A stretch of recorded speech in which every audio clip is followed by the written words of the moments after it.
জননেতা জনাব জয়নুল আবেদিন সরকারকে তার গুরুত্বপূর্ণ বক্তব্য দেওয়ার জন্য বিশেষভাবে অনুরোধ জানাচ্ছি।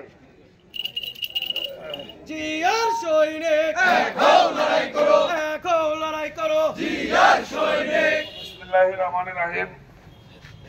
আজকের সবার পৌরসভার সম্মানিত সভাপতি উপস্থিত রয়েছেন এই অনুষ্ঠানে আমাদের অত্যন্ত প্রিয়, আপনাদের প্রিয় সাবেক উপজেলা চেয়ারম্যান, আজকের অনুষ্ঠানের সভাপতি, প্রধান অতিথি এবং চেয়ারম্যানের সাধারণ সম্পাদক জনাব বিপুল সাহেব উপস্থিত রয়েছেন এই অনুষ্ঠানে। উপজেলা এবং পৌর বিএনপির সকল শীর্ষস্থানীয় নেতৃবৃন্দ উপস্থিত রয়েছেন। এই 7 নম্বর ওয়ার্ডের সকল আমার অত্যন্ত প্রিয় শ্রদ্ধেয় মুরব্বী এবং আমার সমবয়স্ক এবং আমার ছোট ভাইরা, আসসালামু আলাইকুম। আমি অত্যন্ত আনন্দের সাথে বলতে চাই যে এই 7 নম্বর ওয়ার্ডটা এমন একটা ওয়ার্ড যে ওয়ার্ডের মধ্যে যারা জাতীয়তাবাদী দল করেন, যারা বিএনপি করেন, তারা প্রত্যেকেই আমি মনে করি অত্যন্ত সুশৃঙ্খল। তারা কোনো দাঙ্গা বা সুশৃঙ্খল নয়, তারা কোনো চাঁদাবাজ নয়, তারা অত্যন্ত জনপ্রিয় মানুষ এই 7 নম্বর ওয়ার্ডের যে সমস্ত জাতীয়তাবাদী দল করেন। তাই আমি বলছি জাতীয়তাবাদী দলের যারা নেতৃত্ব দিয়ে আসছেন এদের মধ্যে আমি বাদশা ভাই আছে, শহীদ আলী ভাই আছে, আজিম আছে, শহীদুল আছে, আমার বন্ধু মহতুল রশিদ আছে, এখানে 2 বন্ধু ভাই মিল মালিক লিটন সহ এখানে যারা নেতৃত্ব আছেন তারা প্রত্যেকেই প্রত্যেকের সাথে আমার একটা এই প্রশাসন ওয়ার্ডের মধ্যে যে সমস্ত এই উড়ান পাড়া বাড়ি পাড়া এগুলি সহ প্রত্যেকের নেতাকর্মীর সাথে আমার একটা সুন্দর সম্পর্ক রয়েছে। এই জন্য আল্লাহর কাছে আমি শুকরিয়া আদায় করি, আপনারা যে আদর করেন ভালোবাসেন এটাই আমার কাছে বড় পাওনা। সংগ্রামী সাথী বন্ধুরা আমার, সাথীরা আমার, আমরা আগামী 1 তারিখে যে 1 সেপ্টেম্বর আমাদের এই প্রতিষ্ঠা বার্ষিকী অনুষ্ঠানে আমরা কি যে কেন্দ্রীয় ভাবে যে প্রোগ্রাম আসছে সেই প্রোগ্রামে আমরা যে নির্দেশ আমরা আমাদের প্রধান অতিথি সাহেব দিবেন সেই নির্দেশে আমরা যাতে এই অনুষ্ঠানে সবাই ঐক্যবদ্ধভাবে গিয়ে আমরা যাতে এই অনুষ্ঠানকে করতে পারি।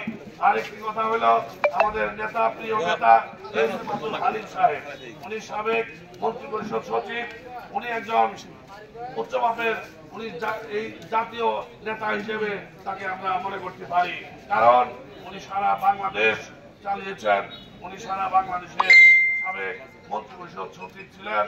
ওনার এই ইসলামপুর বাড়ি, তার জন্য আমরা অত্যন্ত গর্বিত যে আমাদের এই মাটি, এই উর্বর মাটির গর্বিত সন্তান আব্দুল হালিম সাহেব, তার নেতৃত্বে আমরা বিএনপিকে আগামী দিনে এগিয়ে নিয়ে যেতে চাই।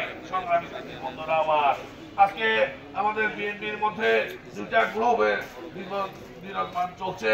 আমি মনে করি যে এই বিরাজমান আমাদের মধ্যে হয়তোবা বেশি দিন নাই, যে 2-1 সপ্তাহের মধ্যে সম্ভবত আল্লাহর রহমতে এটা নিরসন হয়ে যাবে।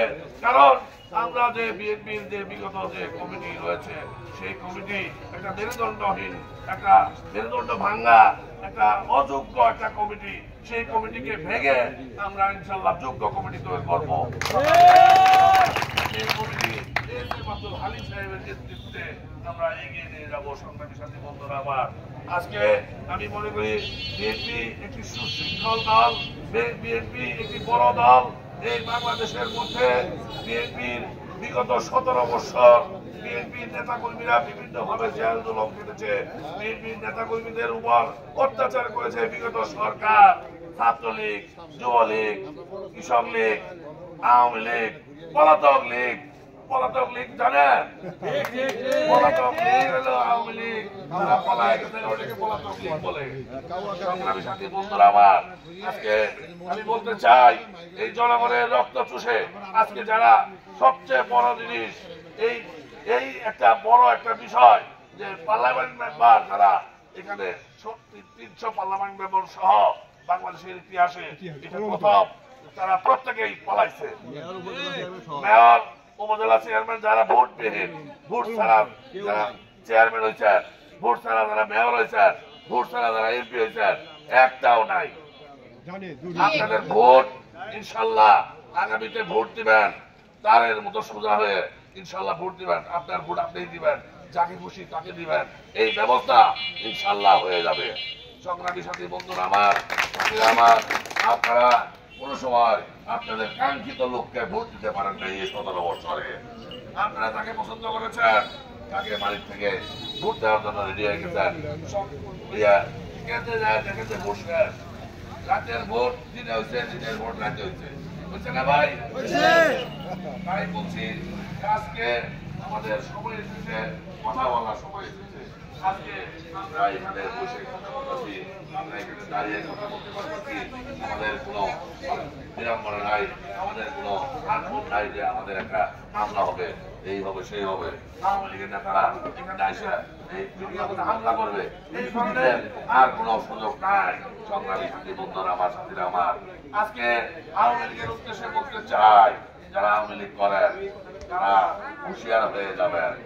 আমাদের ইসলামপুরের অত্যন্ত শান্ত এবং আপনাদের কাছে এখন পর্যন্ত জাতীয়তাবাদী দলের কোন নেতা আওয়ামী লীগের কাউকে হামলা করে নাই।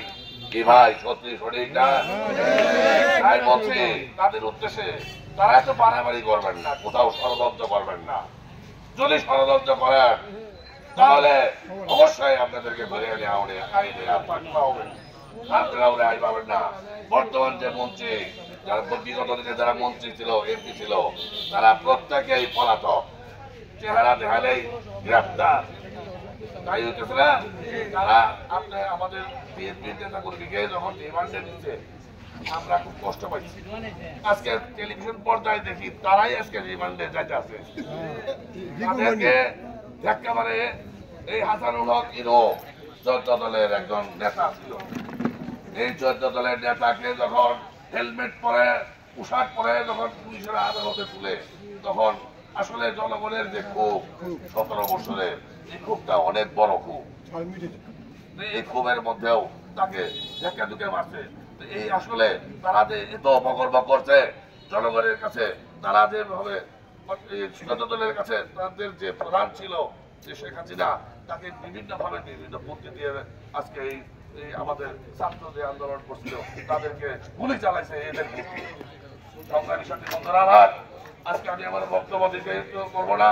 এই পথসভায় আপনাদেরকে ঐক্যবদ্ধভাবে আমাদের সাথে ঐক্যবদ্ধভাবে থেকে আগামী দিনে বিএনপিকে সুসংগঠিত করে 7 নম্বর ওয়ার্ডের সকল নেতা কর্মী এবং যারা জনগণ রয়েছেন, যারা রয়েছেন প্রত্যেকে, এখানে আমার এক ভাই আছে, কালো ভাই, নাম হচ্ছে কালো ভাই। এই কালো ভাইয়ের 5-6টা ভাই আছে, তারা করার জন্য ঐক্যবদ্ধভাবে আমরা সেখানে যে সিদ্ধান্ত আসবে আমরা সেই সিদ্ধান্ত মোতাবেক কাজ করে যাবো। এই বলে আমি আমার কথা শেষ করছি। বাংলাদেশ জিন্দাবাদ,